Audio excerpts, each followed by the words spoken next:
il peut plus parler, le pauvre. Il plaît. J'avoue qu'on y croyait, mais je ne croyais pas que ça allait à tourner comme ça. On est de retour, les amis, avec une victoire au Stade Vélodrome.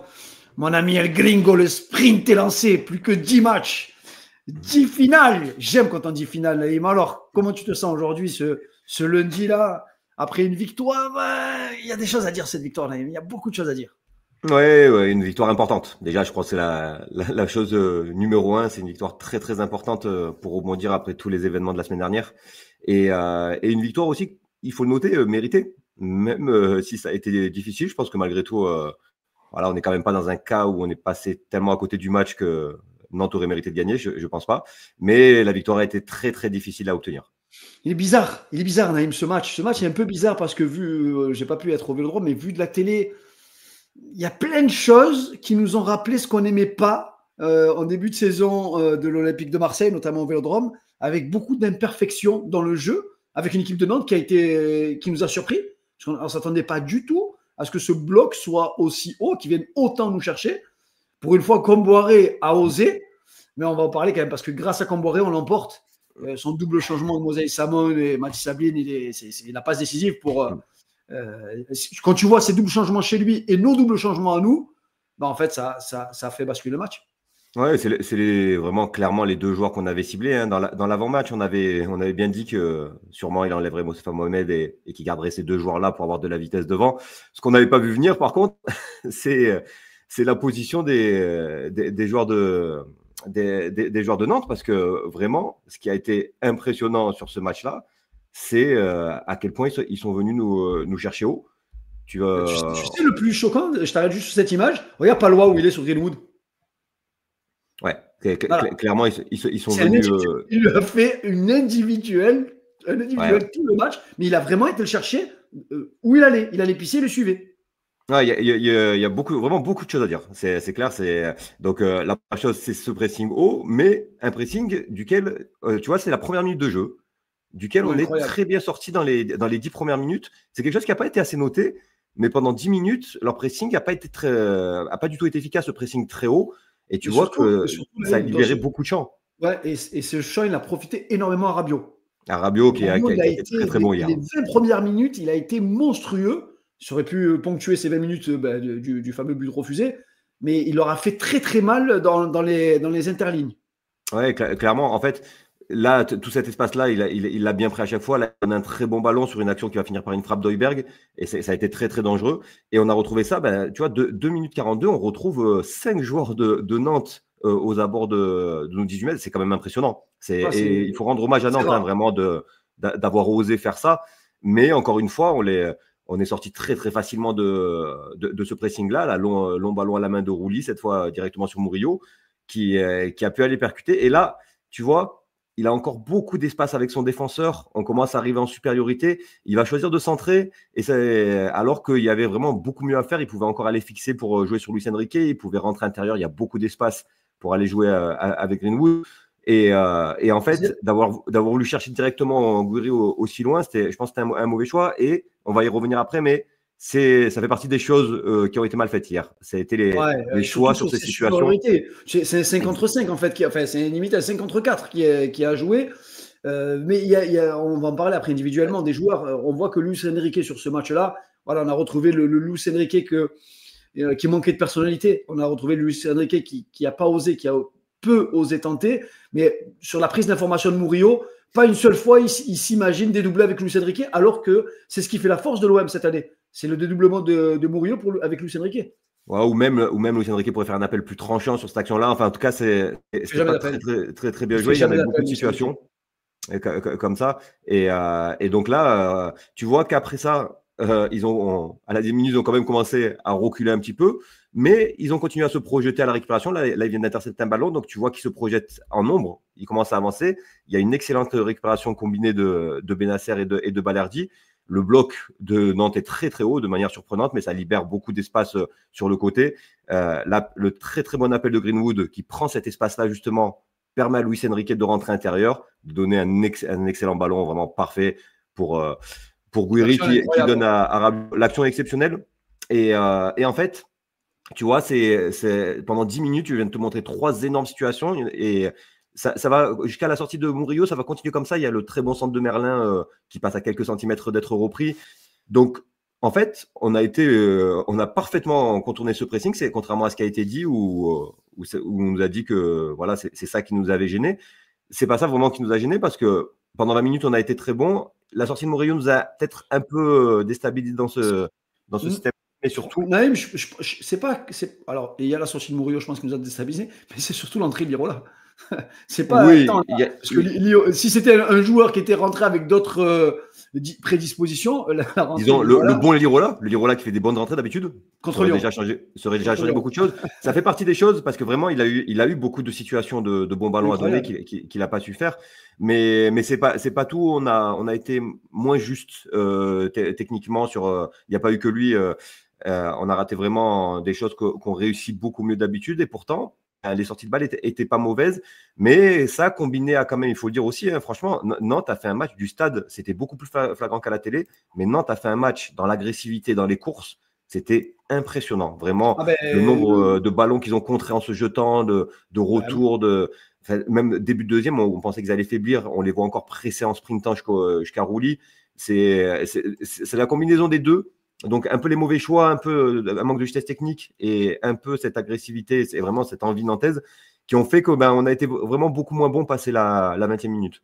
Et d'autant plus, Naïm, quand on regarde un petit peu je mettais un peu sur SofaScore un petit peu les stats, notamment celle de la première mi-temps, où la première mi-temps, on a des situations, on ne sait pas en profiter. Tu l'as dit tout à l'heure, face à des erreurs grossières dans des passes vraiment simple. Je repense à certaines passes dans le dos d'un joueur, jamais dans le bon timing, jamais dans le bon tempo. Il y a l'agressivité de Nantes qui nous a fait un petit peu défaut, mais mine de rien, Naïm, sur cette première mi-temps-là, il fallait ouvrir le score. Oui, comme toujours, comme je le répète souvent. Hein. Toujours. Si ce but de la 10e minute 30, je pense que le match est terminé. Ouais, je pense que le match est terminé. Et il y a des joueurs de l'OM, j'en cible un ici, je vais faire un zoom sur lui. Faut le dire quand il est très bon, faut le dire quand il est moyen, faut le dire quand il est mauvais. Bennacer hier, c'est un peu, tu vois, ce poste-là il est trop important. C'est le régulateur de l'équipe avec Højbjerg. Ce double pivot, il est indispensable. Et c'est vrai que sur cette première mi-temps notamment, Naïm, on l'a trouvé sous pression. C'est son jeu, il a dit. Il aime quand il y a du monde qui vient le chercher. Et là, il a perdu des ballons. Oh, tu fais ça contre un top 5 de Ligue 1, c'est quasiment but assuré. Je ne dis pas contre Paris, parce que Paris, c'est une rouste. Tu fais ça. Ah, c'est sûr. Il fait partie avec Lirola, hein, des joueurs qui ont perdu vraiment beaucoup de ballons. Et lui, contrairement à Lirola, qui est un joueur de rotation, qui en plus ne s'est pas échauffé, qui venait d'entrer, donc qui avait des circonstances atténuantes. Bennacer, avec le ballon, vraiment, il a été décevant hier. Sans ballon, il a récupéré beaucoup de ballons, il a été battant, mais là, comme tu me disais, là où on l'attend, c'est quand même dans la création. Ah oui. Et ça fait partie des choses, hein, vraiment, qui ont fait la différence. On verra après une deuxième vidéo où on montrera tous les petits détails qui ont fait qu'on n'a pas été assez dangereux sur cette partie-là. 9 ballons perdus, tu vois, pour un Bennacer. Quand on se rappelle du match, le premier match contre Angers, il avait eu 130 ballons, 129 ballons, un seul ballon perdu dans le match, quoi. Tu vois. Ouais, puis il y a perdu et perdu. Tu perds un ballon en tentant une ouverture difficile et tu perds un ballon à 40 mètres de ta cage où il ne reste plus que Balerdi pour te couvrir. Donc oui, un match à oublier, clairement, dans le jeu pour Bennacer. Ouais, mais dans les satisfactions, moi, bon, il faut Rabiot, c'est du classique, Naïm. J'ai envie de dire Rabiot, il est constant quasiment toute la saison, hormis le match face à Auxerre. Sur les derniers matchs, c'est le joueur peut-être le plus constant de l'OM. Un par ligne, je te dirais, Naïm, Roulis, bien évidemment. Qu'est-ce qu'on peut dire, Naïm, sur Roulis? Je ne sais même plus quoi dire sur ce gardien. Je ne sais plus quoi dire. Vraiment, parce que déjà, il faut noter les relances au pied. J'ai lu dans un après-match, je ne sais plus où, qu'il n'avait pas été bon au pied. Je ne trouve pas du tout, au contraire. Il faudrait regarder de l'autre côté, côté Nantes, le gardien qui joue au pied. Exactement, mais même sans le comparer, je trouve qu'il a très très bien joué trouvé ce joueur à chaque fois par-dessus le premier pressing nantais. Et alors, il fait les arrêts qu'il faut au moment où il faut. Je ne me souviens pas, on a eu des excellents gardiens vraiment qui ont fait des arrêts extraordinaires, mais je ne me souviens pas d'un gardien qui nous ait fait gagner autant de points. Tu vois, parce que d'habitude, voilà, c'était des gardiens dans des saisons qui marchaient bien, où tu faisais des arrêts où tu gagnais 2-0, 3-0, et moins souvent des arrêts qui faisaient gagner. Mais lui, le nombre de points qu'il nous a fait gagner, parce que même si on mérite la victoire, même si on a été quand même meilleur que Nantes malgré tout, et j'estime qu'on mérite la victoire, eh ben, ils ont les occasions à des moments clés qui auraient pu les faire gagner. Clairement, si le but rentre en début de deuxième mi-temps, là, c'est mentalement, ça serait plus dur la pour nous. même histoire à raconter. Il se passe ça, match catastrophique, vont te dire la plupart des observateurs. L'OM n'arrive plus à retrouver son jeu flamboyant d'il y a quelques semaines. Ça va vite, Naïm. Ça va très, très vite. Tu seras toujours, ce que je te disais, tu seras toujours lié à ton résultat, malheureusement. Parce que tu donnes football, l'impression d'être mou, entre guillemets, de prendre du temps à construire. Donc, si ça ne marche pas, les gens reviendront qu'au résultat à la fin. Parce que je pense que Naïm, et après on parlera de ce fameux jeu court sur la deuxième vidéo, mais même les joueurs, je pense que c'est la première saison avec De Zerbi, il y a encore des choses. J'ai ce souvenir d'un corner, donc c'est en position offensive, et on ressort pour repartir derrière, pour recontourner. Et je pense qu'il y a ce côté prise de décision. Et prise de risque. Et prise de risque qui est positif en partant de derrière, c'est-à-dire qu'on tente des risques, et dès qu'on arrive dans la zone importante, on ne prend plus le risque. Ah, c'est tout le paradoxe, parce que vraiment, les sorties de balles qu'on a fait sous pression, elles étaient belles, elles étaient dangereuses, il fallait les oser, on l'a bien fait. Et à l'inverse, ben, en fait, on a ciblé des situations où on va dire que à chaque fois, ce n'est pas des choses forcément simples, mais pour déstabiliser l'adversaire et dans notre style de jeu, il faut pouvoir être capable de le faire. Surtout que là, pour le coup, on avait plus d'espace. Hein. Tu le vois là, le bloc nantais, il n'est pas regroupé comme les équipes qu'on a l'habitude de voir. Et là, tu vas voir qu'on a Quentin Merlin, donc du coup, qui a du temps pour être retrouvé. Et là, de suite, tu le vois, dès l'orientation de son corps, il ne se met pas en situation d'aller vers l'avant, alors que Rabiot, lui, de suite, il propose une course, il ouvre l'espace là-bas. Et là, à chaque fois, je vous ai mis en blanc la passe qu'il aurait dû faire, à mon avis. Et je pense qu'il y a la possibilité, si tu t'orientes rapidement sur ta prise de balle et que tu as dans l'idée d'aller de l'avant, que tu sais que Rabiot donne et demande systématiquement, il doit la faire, cette passe-là. Et surtout Ringo, la réalité, c'est que quand on voit les orientations des épaules de Merlin à chaque prise de balle et quand on voit celle de Dedic, le paradoxe entre les deux, c'est choquant.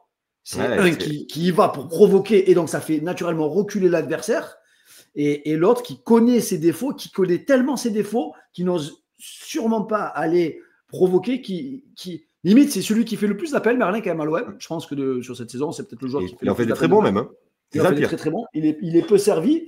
Malheureusement, mais c'est surtout que même s'il fait des appels, il n'a pas la qualité de vitesse derrière. Et c'est ça, c'est que même s'il est servi, il sera rattrapé et c'est malheureux. Mais comme tu dis, hein, Dedic, et il ne fait pas n'importe quoi, il ne va pas à chaque fois, Dedic, mais il donne l'impression qu'il peut y aller à chaque fois. Et ça, pour le défenseur, tu le vois comme il est sur les appuis, le défenseur, chaque fois que Dedic touche le ballon, il est prêt, il est concentré, il a peur, il sent que ça peut partir à tout moment. Et ça change beaucoup de choses. Et là, pour illustrer ce que tu disais sur Benasser, là, c'est un renvoi complètement raté de Lopez, qui a été vraiment catastrophique au pied hier. Ah ouais. Et tu vois, je veux dire, c'est Benasser. Il doit, normalement, un ballon comme ça, de suite, il peut le donner. Surtout que là, le défenseur nantais est en train de venir fermer vers Greenwood. Donc, il va lui ouvrir complètement une passe dans l'axe. Il doit être capable de la donner rapidement. Et là, non seulement il la donne pas, mais en plus, il revient en arrière et en plus, il perd le ballon. Il la perd derrière. Donc, je pense que c'est ça là qui reste dans nos têtes, à tous. On s'est dit, ah non, t'as pas le droit. Pas maintenant. Pas lui. En plus, j'ai envie de dire pas lui. Pas toi, Zinedine. Exactement. Donc, ça encore, prise de risque, justesse technique. Il faut oser ce genre de choses. Bah là, Lirola, le pauvre, lui, hier, il a quasiment tout raté dans ces situations-là. On peut se dire que cette passe-là, elle est peut-être un peu difficile, mais encore une fois, elle se tente. On sait que Luis Enrique va beaucoup plus vite que son adversaire, qui a beaucoup de champ derrière. Je pense qu'il peut la tenter, mais admettons qu'il ne le fasse pas. Là, il est en train de revenir. Là, il y a largement la place de mettre un extérieur à Greenwood, qui du coup va se retrouver en supériorité surtout dans cette situation, quand Greenwood il s'oriente, il a 1 contre 1 face à Palois. Et on connaît la vitesse de Palois, tu vois. Et surtout, Lirola, il peut redemander derrière dans l'espace qui est libre pour qu'il y ait une supériorité de créer. Et à la place, encore une fois, il revient en arrière. Et cette passe n'apporte rien, bien au contraire, ça fait remonter le bloc nantais. Celle-là, elle est très importante, c'est important de s'attarder dessus, parce que c'est quelque chose qui, pour moi, est assez incompréhensible. Et j'aimerais un jour avoir l'occasion qu'on pose la question au coach, de savoir si c'est Luis Enrique qui ne le fait pas ou si c'est une consigne. En fait, Luis Enrique, il fait tout l'inverse de Merlin. Il a toutes les qualités pour faire la vitesse, pour faire des appels en profondeur, et il en fait quasiment jamais. Et on le voit là, c'est Balerdi qui va limite le forcer à faire cet appel-là, puisqu'il amorce et du coup, il part à ce moment-là. Donc, ballon très bon, il a de l'avance, il va plus vite. Et encore une fois, dans sa prise de balle, il aurait dû tenter quelque chose vers l'avant. Bon, c'est pas si mal joué. Il revient en arrière, on arrive à faire une frappe. Naïm, sur des longs ballons comme ça, il est sur son pied droit. Son objectif principal, c'est des choses qui doivent travailler quand même en entraînement, c'est de passer l'épaule. Du moment que tu as passé ton épaule, tu as passé ta jambe, c'est terminé, il ne peut plus toucher. Si le défenseur te touche, c'est carton rouge.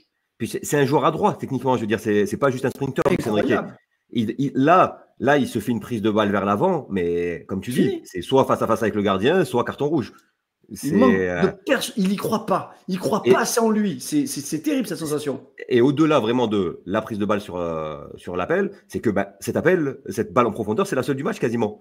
Alors que lui, il doit les multiplier, il doit faire peur à l'adversaire par sa vitesse. Et quand c'est condensé comme ça au milieu du terrain, il doit être capable de le faire. Vraiment, c'est quelque chose qu'il faudra répéter. Bon, on va finir avec Merlin parce que il cristallise un peu quand même aussi. Il a été un peu meilleur que sur les dernières sorties, mais il est trop limité. Et du coup, comme il est limité dans le dribble, comme il est limité dans le dribble et dans la course, on veut qu'il soit irréprochable dans la passe et dans la vision du jeu, qui sont ses points forts. Et là, typiquement, tu as Hubert qui s'arrache pour lui donner ce ballon. Pour moi, il a largement la possibilité de la donner extérieure à Gouiri. Et derrière, regarde l'espace qui s'est ouvert complètement pour qu'il puisse rentrer. Dedic, sur une action, il est allé lui seul du milieu de son aile jusqu'à cet espace-là pour aller frapper. Et Merlin, lui, il n'ose pas en prenant un appui alors que l'espace s'ouvre. Donc voilà, c'est tout ce qu'on a montré là, c'est à la fois parfois manque de justesse technique, manque de confiance en sa technique et manque de prise d'initiative dans des zones où il y avait l'espace par rapport à d'habitude, où je répète souvent, c'est dur, c'est condensé, il y a 10 personnes dans peu d'espace. Là, non. Nantes, vraiment, ils ont été assez coupés en deux. Donc, il y avait la possibilité. C'est ce qui a fait bondir un peu de sa chaise plusieurs fois de Zerbi, parce qu'il se dit, pour une fois qu'à domicile, j'ai pas un bloc ultra bas, je dois mettre la même qu'à Saint-Etienne, parce que j'ai des joueurs qui sont beaucoup plus forts que l'adversaire individuellement. Moi, j'ai du mal, en me disant, on est deuxième de Ligue 1, et avec des joueurs avec autant de talent. Autant il y a quelques années, et je ne vais pas demander à des joueurs limités d'être capables de faire des choses ultra fortes techniquement, mais quand tu as des joueurs de la trempe de Benasser, de Højbjerg, de Rabiot, de Greenwood, de Luis Enrique, les gars, avec la qualité que vous avez individuelle, sur des matchs où vous avez autant d'espace, vous devez les massacrer. Et finalement, finalement, pour te conclure, c'est un joueur qui a changé la physionomie du match, sa rentrée. C'est toujours le même Naïm. Je ne le compare pas à Didier Deschamps parce qu'il n'a rien à voir en style de joueur. Tu vois, beaucoup le comparent à Deschamps, mais je pense que les gens n'ont pas vu jouer Didier Deschamps. On n'est pas du tout sur le même profil que Didier Deschamps, même si Deschamps était un sacré joueur, même à l'OM. Ils partagent quand même la capacité à récupérer des ballons. Voilà, mais avec le ballon, ils n'ont rien à voir. Ce n'était pas du tout le même profil de joueur. Rongier, là où il apporte hier sur sa rentrée, c'est avec le ballon. Oui, l'ouverture pied gauche qu'il envoie aussi, il envoie une sacrée ouverture pied gauche, je crois que c'est à Luis Enrique encore aussi. Il n'y croit pas non plus. Et il te change le match parce que l'action du but de Greenwood, Benasser n'a pas fait une seule fois sur la première mi-temps. Je ne veux pas les opposer, attention, parce qu'on a la chance d'avoir deux bons joueurs. Oui, et puis la vérité d'un jour n'est pas celle du lendemain, parce que Rongier était titulaire contre Nice, ça n'a pas empêché la défaite. Donc Rongier ne règle pas tous les problèmes. Par contre, la réalité, c'est que on a trois joueurs excellents. Contre Nice, il y avait qui? Il y avait Brassier, le champion du monde des défaites. C'est pour dire que pendant 85 minutes, Rongier n'a pas pu non plus faire basculer le cours du match à lui tout seul. On a trois joueurs extraordinaires à ce poste, vraiment. Maintenant, je ne sais pas comment De Zerbi va réussir à gérer ça et laisser sous-entendre que ça n'allait pas forcément bousculer la hiérarchie. C'est un casse-tête pour lui. Clairement. C'est un casse-tête parce que Rongier est tellement régulier comme joueur. Bennacer a beaucoup plus de talent individuel, mais Rongier connaît tellement la Ligue 1, est tellement adapté à son jeu avec son intelligence et avec sa compréhension de jeu, avec sa VMA. Bennacer revient quand même d'une grave blessure. Donc, enchaîner les matchs, c'est plus dur quand tu reviens d'une blessure. C'est un choix titanesque, mais c'est un choix Naïm, qui peut avoir des conséquences sur le terrain. Ouais, c'est pas simple. C'est pas simple. Après, et on peut aussi dire que c'est sa rentrée qui fait la diff. Donc, est-ce que quelque part ça lui donne raison? Je sais pas. C'est très compliqué à juger. Moi, j'aimerais vraiment, si j'ai vraiment un souhait, je sais pas si ça arrivera, mais c'est que ces 4 milieux extraordinaires qu'on a restent l'an prochain et soient encore là, parce qu'on aura beaucoup de matchs et que là, on se posera moins la question. On pourra naturellement faire tourner, il y aura moins de soucis. Mais c'est vrai qu'à l'heure actuelle, ça sera pas facile à gérer pour l'entraîneur. Mais on a la chance d'avoir des joueurs de qualité. Et je voudrais quand même faire un petit point sur Greenwood, parce que j'ai lu des choses très, très dures, vraiment, sur lui, comme quoi il avait été catastrophique, qui a été très, très mauvais. Il y a Kevin Diaz qui dit qu'il aurait dû sortir à la mi-temps. Alors, c'est peut-être moi qui me trompe, du coup, parce que je l'ai quand même lu beaucoup de fois et j'ai entendu beaucoup de fois cet avis-là.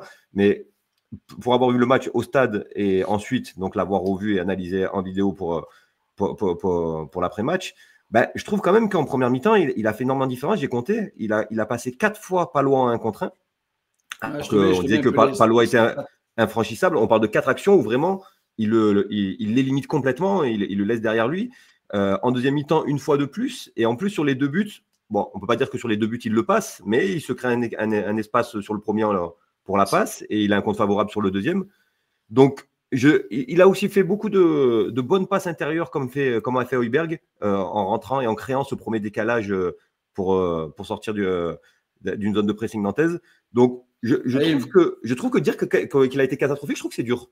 Non, je sais pourquoi les gens disent ça. Je comprends. Parce qu'en fait, si tu veux, en tête maintenant, les gens en Ligue 1, c'est Ousmane Dembélé, c'est Bradley Barcola, c'est Greenwood. C'est-à-dire que normalement, de cette rampe-là, ce sont des joueurs qui créent du danger énormément de fois pendant le match et qui ont beaucoup plus de réussite dans leur dribble que ce qu'a Greenwood. Parfois, où on se dit, où est Greenwood? On le voit pas assez ou peu. Hier, Greenwood ne peut pas tout changer. Je suis d'accord avec toi. Mais et pourtant, il a tout changé quelque part. Oui, c'est lui qui fait la passe. Et c'est pour ça que l'entraîneur le laisse sur le terrain. Et c'est pour ça. C'est-à-dire qu'avec Greenwood, sur une occasion, je trouve qu'il participe à la construction du jeu. Je trouve que des fois, enfin, je le vois, sa maîtrise technique, il y a des passes qui arrivent, des fois des cercueils qu'il arrive à maîtriser. Et dans le jeu, il fait pas mal de bonnes choses. On attend plus, je peux l'entendre. Mais je dis pas qu'il a été extraordinaire. Je dis que franchement, je trouve dur de dire qu'il a été catastrophique, qu'il fallait sortir à la mi-temps, sachant que malgré tout, il a créé du danger en première mi-temps, pas assez, je suis d'accord avec toi, mais c'est quand même lui, comme je dis, il a éliminé 4 fois Palois en 1 contre 1. Donc vraiment, c'est-à-dire son garde du corps qui venait le chercher partout sur le terrain, il l'a laissé sur place et il l'a éliminé. Bon, il pouvait faire un peu mieux sur des situations. En fait, on reste beaucoup sur ce qu'il fait de mauvais. Jérôme Monnet rate une passe. Mais c'est le propre de l'offensif, ça. C'est le problème du milieu offensif. Tu es en duel quasiment à chaque fois parce qu'il l'a passé 4 fois, mais Palois, il en a enlevé aussi énormément. Non, pas tant que ça. C'est là où je suis pas d'accord. C'est vrai, j'en ai vu 2. Il y a 2 fois où il intervient bien sur lui. Dans le rapport de force, je trouve que c'est pas mal comme compte. Après, bon, je suis pas en train de dire qu'il a fait le match extraordinaire. Je dis juste que la critique est beaucoup trop dure. Non, mais c'est un match clivant parce que selon les médias, je regardais les notes, il y en a qui ont mis une super note, d'autres qui ont mis une note très moyenne. Il y a vraiment, il n'y a pas d'homogénéité autour du match de Greenwood. Il est dur à juger son match là, mais c'est joueur décisif. Ouais, même le match de l'OM en règle générale, il y a eu des critiques très dures comme des gens comme moi qui disent que malgré tout la victoire est méritée et que c'est pas un match abouti, mais c'est une bonne victoire face à une équipe que les gros ont du mal à battre. Il faut le rappeler aussi. Et la réalité, c'est que quand l'OM tape une rousse, c'est que l'équipe a été catastrophique en face. Et quand l'OM gagne difficilement, on dit ouais, cet OM est moyen.